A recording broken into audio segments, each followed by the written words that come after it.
الحمد للہ رب العالمین والعاقبۃ للمتقین والصلاة والسلام علی سید الانبیاء والمرسلین اما بعد فاعوذ باللہ من الشیطان الرجیم بسم اللہ الرحمن الرحیم ان اللہ وملائکتہ یصلون علی النبی یا ایہا الذین آمنوا صلوا علیہ وسلموا تسلیما۔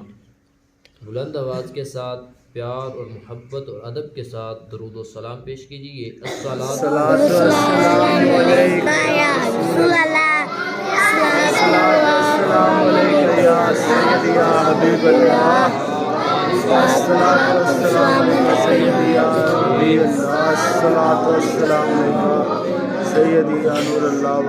جیسا کہ ہم نے درس حدیث درس ریاض الصالحین کا آغاز کیا ہے، تو آج اس کی تیسری نشست ہے، دوسری نشست ہے جس کے اندر میں اور آپ حاضر ہیں۔ اللہ تبارک و تعالیٰ کی بارگاہ کے اندر دعا ہے کہ اللہ تبارک و تعالیٰ مجھے اور آپ کو عمل کی توفیق عطا فرمائے، آمین۔ حدیث پاک کا آغاز ہوتا ہے، راویہ ہیں حضرت عائشہ صدیقہ رضی اللہ تعالی عنہ، وہ روایت فرماتی ہیں قال النبی صلی اللہ علیہ وسلم، آقا علیہ السلام نے ارشاد فرمایا لا ہجرت بعد الفتح، فرمایا نہیں ہے ہجرت فتح مکہ کے بعد، ولیکن جہاد و نیت، فرمایا لیکن جہاد ہے اور نیت ہے، وَإِذَا اسْتُنْفِرْتُمْ فَانْفِرُوا، اور جب تمہیں جہاد کے لیے بلایا جائے تو نکل آؤ۔ اب اس حدیث جو یہ حدیث بیان کی گئی ہے، اس حدیث میں بتایا گیا ہے کہ آقا علیہ السلام نے مکہ سے مدینہ کی طرف ہجرت کی تھی۔ اس کے بعد بہت ساری جنگیں ہوئیں اور ایک دفعہ آقا علیہ السلام عمرے کے ارادے سے مدینہ شریف سے مکہ کی طرف آئے تو مشرکین نے روک دیا، تو وہاں پر معاہدہ ہوا کہ 1 سال کے بعد، یعنی کہ اس سال عمرہ نہیں کریں گے، اگلے سال عمرہ کر سکتے ہیں۔ پھر جب اگلا سال آیا، آقا کریم علیہ السلام لشکر لے کر مکہ کی طرف آئے، لیکن جنگ نہیں ہوئی، ویسے ہی کفار مکہ نے اپنے ہتھیار ڈال دیے تھے، تو اس کو کہا جاتا ہے فتح مکہ۔ تو پھر آقا علیہ السلام نے اعلان فرمایا کہ اب کوئی بندہ ہجرت کر کے نہیں جائے گا، یعنی کہ پہلے جو لوگ مکہ میں مسلمان ہوتے تھے وہ ہجرت کر کے مدینے میں آ جاتے تھے، مکہ کو چھوڑ دیتے تھے۔ اب چونکہ مکہ کے اندر بھی اسلامی حکومت آ گئی، تو آقا علیہ السلام نے فرمایا کہ مکہ کے اندر سے ہجرت کر کے مدینہ کے اندر نہیں جانا۔ تو یہ اس ہجرت سے روکا گیا ہے جو مکہ سے مدینہ کی طرف تھی۔ ہاں، اگر کوئی بندہ ایک جگہ سے دوسری جگہ اس نیت سے جاتا ہے کہ یہاں پر میں اسلام پر عمل نہیں کر سکتا، اسلام پر عمل کروں گا تو مجھے مشکل ہوتی ہے، دشواری ہوتی ہے، پریشانیاں آتی ہیں، اور وہ دوسری جگہ جاتا ہے، اس نیت سے جاتا ہے کہ میں دوسری جگہ جاؤں گا اور میں عمل زیادہ کروں گا، تو اب اس کا دوسری جگہ میں جانا یہ باعث ثواب ہے، اس کو ہجرت کرنے کا ثواب ملے گا۔ وعن ابی عبداللہ جابر بن عبداللہ الانصاری رضی اللہ تعالی عنہ، یہ حدیث پچھلی نشست کے اندر بھی گزر چکی ہے۔ حضرت عبداللہ بن جابر رضی اللہ تعالیٰ عنہ فرماتے ہیں کہ ہم رسول اللہ صلی اللہ علیہ وسلم کے ساتھ تھے کسی غزوے کے اندر، تو فقال رسول اللہ صلی اللہ علیہ وسلم نے ارشاد فرمایا، کسی جنگ کے ارادے سے جا رہے تھے تو آقا علیہ الصلوۃ والسلام نے ارشاد فرمایا، ان بالمدینۃ لرجالا ما سرتم مسیرا، فرمایا بے شک مدینے کے اندر کچھ لوگ ہیں کہ وہ تمہارے ساتھ چل رہے ہیں، ولا قطعتم وادیا، اور تم کسی وادی سے نہیں گزرے مگر وہ تمہارے ساتھ تھے، الا کانوا معکم، مگر وہ تمہارے ساتھ تھے۔ فرمایا کہ جب تم گزر رہے تھے وہ تمہارے ساتھ تھے۔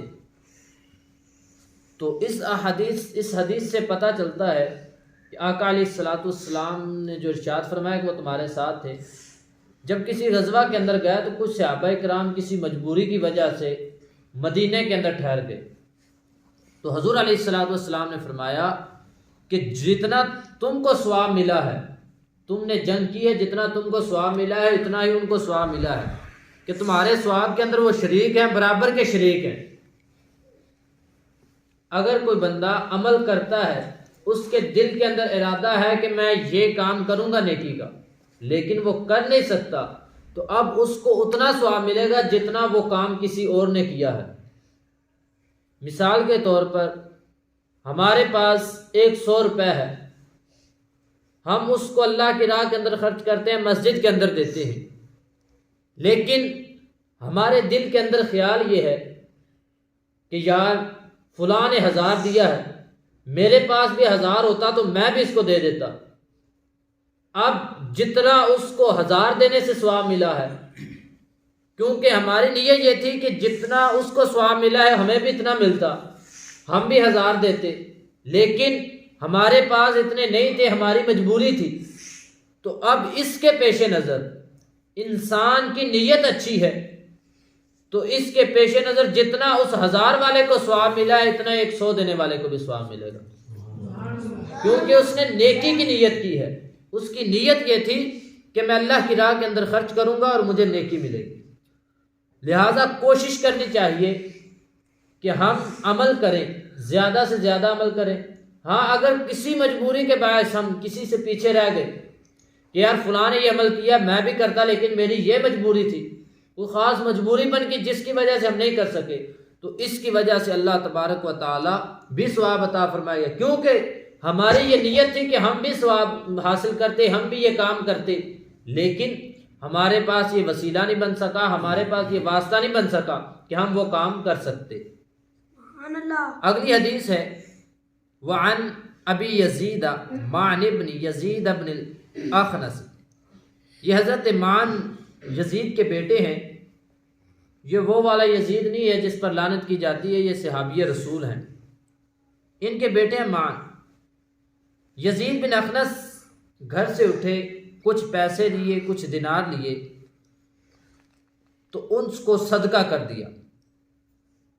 فَوَضَعَهَا عِنْدَ رَجُلٍ فِي الْمَسْجِدِ، مسجد کے اندر گئے، کچھ پیسے تھے، کچھ دینار تھے، ایک بندے کے پاس رکھ دیے۔ وہ بندہ نماز پڑھ رہا ہوگا یا کسی اور کام میں مصروف ہوگا، انہوں نے رکھ دیے کہ یہ بندہ نماز پڑھے گا اور اس کو اٹھا لے گا، اگر یہ خود مستحق ہوا صدقے کا تو یہ خود رکھ لے گا، نہیں تو کسی اور نیکی کے کام میں اس کو خرچ کر دے گا۔ اب فجئت، حضرت مان کہتے ہیں کہ میں آیا، فاخذتها، میں نے ان پیسوں کو پکڑ لیا، جو ان کے والد نے پیسے رکھے تھے کسی آدمی کے پاس، میں نے ان پیسوں کو پکڑ لیا اور اپنے باپ کے پاس لے گیا۔ فقال، تو میرے باپ نے کہا، واللہ، اللہ کی قسم، ما ایاک اردت، میں نے یہ ارادہ نہیں کیا تھا کہ میں تجھے دے دوں، یہ جو میں نے مال صدقہ کیا تھا یہ کسی اور کو دینے کا ارادہ کیا تھا، تجھے دینے کا ارادہ نہیں کیا تھا۔ فَخَصَمْتُهُ إِلَىٰ رَسُولِ اللَّهِ صلی اللہ علیہ وسلم، تو حضرت مان کہتے ہیں ہم اپنا یہ جھگڑا لے کر حضور علیہ السلام کی بارگاہ کے اندر آ گئے۔ فقال، رسول اللہ صلی اللہ علیہ وسلم نے ارشاد فرمایا، لَكَ مَا نَوَيْتَ یا یزید، حضور نے اپنے صحابی سے فرمایا، اے یزید، تجھے تیری نیت کا ثواب مل گیا، جو تو نے نیت کی تھی کہ میں یہ کام، یہ صدقہ کر رہا ہوں، تجھے اس کا ثواب مل گیا، کیونکہ تو نے اپنی طرف سے صدقہ کر دیا ہے۔ اور فرمایا وَلَكَ مَا أَخَذْتَ یا مان، اور یزید کے بیٹے جو مان تھے ان سے فرمایا کہ جو تو نے پیسے پکڑ لی یہ تیرے ہیں۔ مثال کے طور پر ہم کسی کو دیتے ہیں 100 روپے یا 1000 دیتے ہیں، یا مسجد میں دے دینا، اب اس بندے کی کوئی مجبوری بن گئی، اب اس سے کسی نے لے لیے، یا اس کی کوئی وجہ تھی جس کی وجہ سے پیسے مسجد کے اندر نہیں پہنچے، تو آپ کی نیت کیا تھی کہ مسجد کے اندر پیسے پہنچے، تو آپ کو آپ کی نیت کا ثواب مل جائے گا۔ اور دوسری بات اس سے پتہ چلتی ہے کہ جو صدقہ نفلی ہوتا ہے وہ اولاد کو دیا جا سکتا ہے۔ ایک تو ہے نا زکوٰۃ دینا، عشر دینا، یہ اولاد کو نہیں دیا جا سکتا۔ کوئی نفلی صدقہ ہے وہ آپ اولاد کو دینا چاہتے ہیں تو دے سکتے ہیں۔ پھر آگے وعن ابی اسحاق سعد بن ابی وقاص، حضرت سعد بن ابی وقاص یہ وہ صحابی رسول ہیں جن کو آقا علیہ الصلوۃ والسلام نے دنیا کے اندر بشارت دے دی تھی کہ یہ جنتی ہیں۔ سبحان اللہ۔ فرماتے ہیں کہ جاءنی رسول اللہ صلی اللہ علیہ وسلم یعودنی عام حجۃ الوداع من وجع اشتدت بی، فرماتے ہیں آقا علیہ الصلوۃ والسلام میری عیادت کے لیے آئے، یعنی میں بیمار تھا تو آقا علیہ الصلوۃ والسلام میرا حال پوچھنے کے لیے آئے، میری عیادت کے لیے آئے۔ تو فقلت، میں نے عرض کی یا رسول اللہ صلی اللہ علیہ وسلم انی قد بلغ بی من الوجع ما ترى، یا رسول اللہ صلی اللہ علیہ وسلم جو مجھے تکلیف پہنچی ہے یہ آپ دیکھ رہے ہیں۔ وَأَنَا ذُو مَالٍ وَلَا يَرِثُنِي إِلَّا ابْنَةٌ لِي، یا رسول اللہ صلی اللہ علیہ وسلم میرے پاس مال بہت زیادہ ہے اور میرا وارث کوئی نہیں ہے مگر میری ایک بیٹی ہے۔ أَفَأَتَصَدَّقُ بِثُلُثَيْ مَالِ قال، تو حضرت سعد بن ابی وقاص کہتے ہیں میں نے عرض کی یا رسول اللہ صلی اللہ علیہ وسلم جو میرے پاس مال ہے کیا میں اس کو صدقہ کر دوں 2/3، یعنی کل مال کے 3 حصے کیے جائیں ان میں سے 2 حصے جو ہیں وہ میں خرچ کر دوں، صدقہ کر دوں؟ تو آقا علیہ الصلوۃ والسلام نے فرمایا لا، فرمایا نہیں۔ قلت، میں نے عرض کی فالشطر یا رسول اللہ صلی اللہ علیہ وسلم، یا رسول اللہ صلی اللہ علیہ وسلم چلو 2/3 آدھا مال دے دوں، صدقہ کر دوں؟ فقال، رسول اللہ صلی اللہ علیہ وسلم نے ارشاد فرمایا لا، فرمایا نہیں، آدھا مال بھی صدقہ نہ کرو۔ فقلت، میں نے عرض کی الثلث یا رسول اللہ صلی اللہ علیہ وسلم، میں نے عرض کی یا رسول اللہ صلی اللہ علیہ وسلم کیا مال کا 3 حصہ میں خرچ کر دوں؟ تو قال الثلث والثلث کثیر او کبیر انک ان تذر ورثتک اغنیاء خیر من ان تذرهم عالۃ یتکففون الناس۔ آقا علیہ الصلوۃ والسلام نے ارشاد فرمایا ہاں 3 حصہ خرچ کر دو، لیکن تیسرا بھی بہت بڑا ہے، بہت زیادہ ہے، 3 حصہ بھی خرچ کرو۔ اور پھر آقا علیہ الصلوۃ والسلام نے آگے بہت پیاری بات فرمائی، فرمایا انتظر ورثتک اغنیاء خیر، فرمایا اگر تو اپنے وارثوں کو جو تیرے پیچھے ہیں اپنی اولاد کو تو غنی چھوڑ دے، یہ بہتر ہے اس سے، کس چیز سے؟ ان تذرہم عالۃ یتکففون الناس، فرمایا یہ اس سے بہتر ہے کہ وہ لوگوں سے مانگے۔ حضور علیہ الصلوۃ والسلام نے فرمایا کہ تو اتنا مال صدقہ نہ کر کے جا کہ تیری اولاد جو ہے وہ لوگوں سے مانگے، فرمایا 3 حصہ خرچ کر، اور یہ بہتر ہے کہ تیری اولاد، اپنی اولاد کو تو غنی چھوڑ کے جا بجائے اس کے کہ تیری اولاد جو ہے وہ لوگوں سے مانگے۔ پھر آگے آقا علیہ الصلوۃ والسلام نے فرمایا وَإِنَّكَ لَن تُنْفِقَ نَفَقَةً تَبْتَغِي بِهَا وَجْهَ اللَّهِ، فرمایا بے شک جو بھی تو خرچ کرتا ہے اللہ کی رضا کے لیے إِلَّا أُجِرْتَ عَلَيْهَا حَتَّى مَا تَجْعَلُ، فرمایا جو بھی تو خرچ کرتا ہے اس کا تجھے ثواب ملتا ہے جو اللہ کی رضا کے لیے خرچ کرتا ہے۔ آگے فرمایا حَتَّى مَا تَجْعَلُ فِي فَيْ امْرَأَتِكَ، فرمایا یہاں تک کہ تو اپنی عورت کے منہ میں لقمہ بھی ڈالتا ہے اس کا بھی تجھے اجر ملتا ہے۔ فقلت یا رسول اللہ صلی اللہ علیہ وسلم اخلف بعد اصحابی، حضور علیہ الصلوۃ والسلام کی بارگاہ میں حضرت سعد بن ابی وقاص عرض کرتے ہیں یا رسول اللہ صلی اللہ علیہ وسلم میں تو صحابہ سے پیچھے رہ جاؤں گا، جب میں نے اتنا صدقہ نہیں کیا ہوگا، اتنی عبادتیں نہیں کی ہوں گی۔ تو آقا علیہ الصلوۃ والسلام نے آگے ارشاد فرمایا انک لن تخلف فتعمل عملا تبتغی به وجه اللہ الا ازددت به درجة ورفعة ولعلك ان تخلف حتى ينتفع بك اقوام ويضر بك آخرون اللهم امد لاصحاب هجرتهم ولا تردهم على اعقابهم لكن بائس سعد بن خولة یرثی له رسول اللہ صلی اللہ علیہ وسلم امات بمکہ۔ آقا علیہ الصلوۃ والسلام کی بارگاہ میں عرض کرتے ہیں یا رسول اللہ میں تو پیچھے رہ جاؤں گا۔ حضور علیہ الصلوۃ والسلام نے ارشاد فرمایا تو پیچھے نہیں رہے گا، تو ٹھیک ہوگا، تجھے اللہ تعالیٰ زندگی عطا کرے گا، اور فرمایا بہت سے لوگ ایسے ہوں گے جو تجھ سے نفع اٹھائیں گے اور بہت سارے لوگ ایسے ہوں گے جو تجھ سے نقصان اٹھائیں گے۔ اب نفع اٹھانے والے لوگ کون ہوں گے؟ جو مسلمان ہوں گے، جو ایمان والے ہوں گے، اور نقصان اٹھانے والے لوگ کون ہوں گے؟ جو فرمایا کافر ہوں گے۔ جب وہ میدان جنگ کے اندر جائیں گے تو لڑیں گے تو مسلمان ان کی لڑائی سے فائدہ اٹھائیں گے، اور جو کافر ہیں وہ شکست کھائیں گے اور وہ نقصان کھائیں گے۔ پھر آقا علیہ الصلوۃ والسلام نے دعا مانگی اے اللہ میرے صحابہ کرام کی ہجرت کو پورا فرما اور انہیں پچھلے پاؤں نہ لٹا۔ لیکن سعد بن خولہ کا افسوس، اللہ تعالیٰ افسوس ہے، آپ صلی اللہ علیہ وسلم نے ان کا غم سے ذکر کیا کیونکہ وہ مکہ میں ہی وصال کر گئے تھے۔ ایک صحابی تھے جن کا وصال مکہ کے اندر ہی ہو گیا۔ یہ حدیث اس لیے یہاں بیان کی گئی ہے کہ اس کے اندر نیت کا ذکر ہے اور بہت ساری چیزوں کا ذکر ہے۔ پہلی بات یہاں اس حدیث کے اندر جو ہمیں معلوم ہوئی وہ یہ ہے کہ اگر کوئی بندہ بیمار ہو جائے تو ہمیں اس کی عیادت کے لیے جانا چاہیے کہ یار فلاں بندہ بیمار ہے، ہم اس کے پاس جائیں۔ لیکن جانے کے کچھ آداب ہیں، وہ آگے آئیں گے تو انشاءاللہ ہم بیان کریں گے۔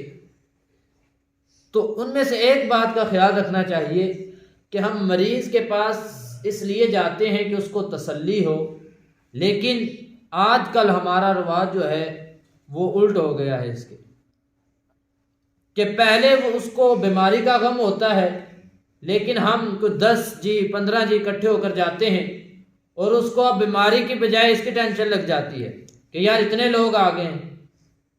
ہمیں چاہیے کہ ہم مریض کے پاس جائیں، اس کی عیادت کریں اور 2-4 منٹ اللہ رسول کا ذکر کریں اور واپس آ جائیں۔ یہ ہے عیادت کا صحیح طریقہ جو شریعت نے ہمیں بتایا ہے۔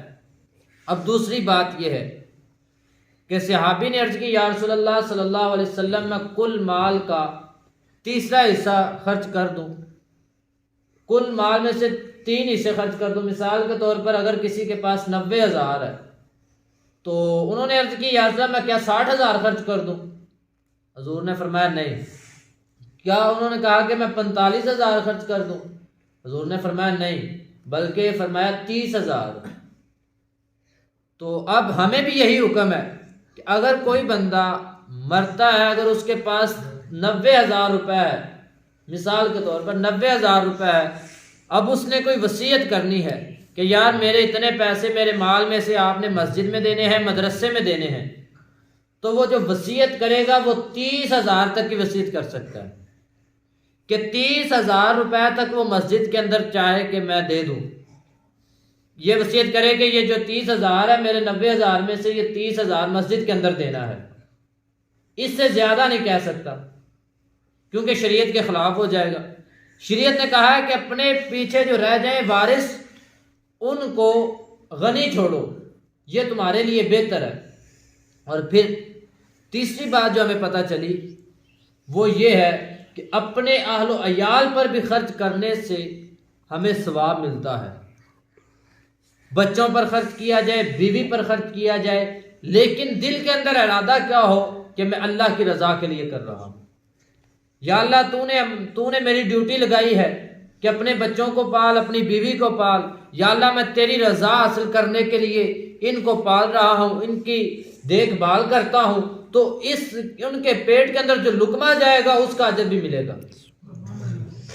مسجد کے اندر آئیں، جو بھی کام کریں، مسجد کے اندر آئیں، نماز پڑھیں، اس کی نیت کیا ہونی چاہیے کہ یا اللہ تو راضی ہو جا، جنت کا ہاں ہمیں رکھنی چاہیے امید کہ یا اللہ تو اپنے فضل سے جنت عطا کرے گا۔